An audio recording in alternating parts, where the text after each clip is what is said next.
আসসালামু আলাইকুম ওয়া রাহমাতুল্লাহি ওয়া বারাকাতুহু।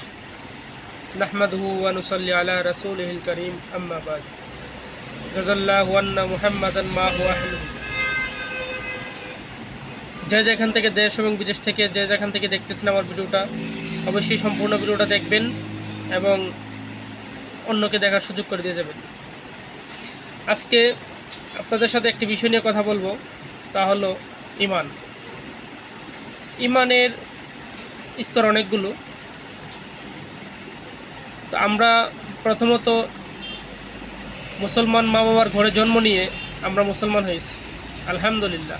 আমরা না চাইতেও মুসলমান হয়েছি। আল্লাহ তাআলা আমাদেরকে মুসলমান বাবার সন্তান হিসাবে দুনিয়াতে প্রেরণ করছেন, এজন্য আলহামদুলিল্লাহ।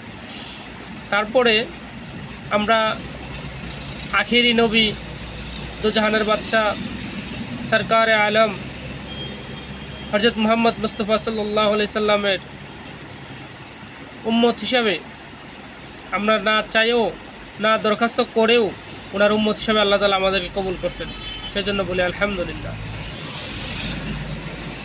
তো আমাদের চাওয়া ছাড়াই অনেক নবীরও চাইছেন আমাদের হুজুর পাক সাল্লাল্লাহু আলাইহি সাল্লামের উম্মত হওয়ার জন্য, কিন্তু আমরা না চাইতেই আল্লাহ তাআলা আমাদেরকে এই শেষ নবীর, আখেরি নবীর উম্মত হিসাবে আমাদেরকে দুনিয়াতে প্রেরণ করছেন।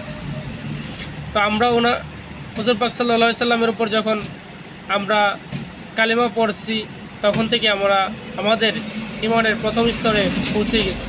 আর কালেমাটি হলো কি, লা ইলাহা ইল্লাল্লাহু মুহাম্মাদুর রাসূলুল্লাহ সাল্লাল্লাহু আলাইহি ওয়াসাল্লাম। যখন এই কালেমাটি পড়ছি, আলহামদুলিল্লাহ, আল্লাহ তাআলা আমাদেরকে মুসলমান হিসাবে কবুল করে নিয়েছেন।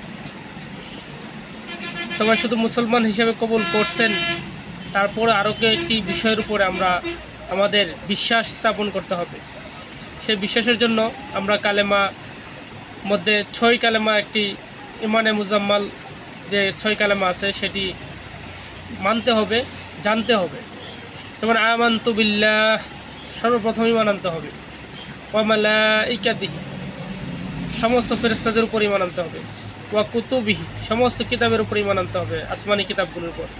ওয়া রাসূলিহি, সমস্ত নবী পয়গম্বরদের উপর ঈমান আনতে হবে। ওয়াল ইয়াউমিল আখির, আখিরাতের উপর ঈমান আনতে হবে। ওয়াল কাদরি খাইরিহি, তকদির এবং ভালো মন্দের উপর ঈমান আনতে হবে। ওয়া শাররিহি মিনাল্লাহি তাআলা ওয়াল বাসি বাদাল মাউত, মৃত্যুর পর আল্লাহ তাআলা আবার পুনর্জীবিত করবেন, তার উপর ঈমান আনতে হবে। তাহলে আমাদের এই 6টা জিনিসের উপর যখন ঈমানে আনবো এবং ঈমানের উপর ইস্তেকামত থাকবো, ঈমানের মধ্যে আমাদের এই জোর থাকবে, তাহলে আল্লাহ তাআলা আমাদেরকে হয়তো আখিরাতে দুনিয়ার জীবন সুন্দর করে দিবেন এবং আখিরাতের জীবন আলহামদুলিল্লাহ আল্লাহ চাইতো আমরা সুন্দর হতে পারবো, এবং আখিরাতের জীবন আল্লাহ তাআলা চাইলে আমাদেরকে সুন্দর করে দিতে পারেন। তবে দুনিয়াতে ঈমান আনার পরে যে কাজগুলো আছে, অবশ্যই আমরা সেই কাজগুলো সঠিকভাবে আদায় করব ইনশাআল্লাহ। আল্লাহ তাআলা চাইলে আখিরাতে আমাদেরকে জান্নাতের মাকাম দান করতে পারেন, সুবহানাল্লাহ। তো ভাই, সবাইকে আজকের মতো এখান থেকে বিদায় নিব, এবং যারা যারা ভিডিওটা দেখছেন অবশ্যই শেয়ার করে দিবেন এবং আমাকে একটু ভালোবাসা দিবেন। আসসালামু আলাইকুম ওয়া রাহমাতুল্লাহ।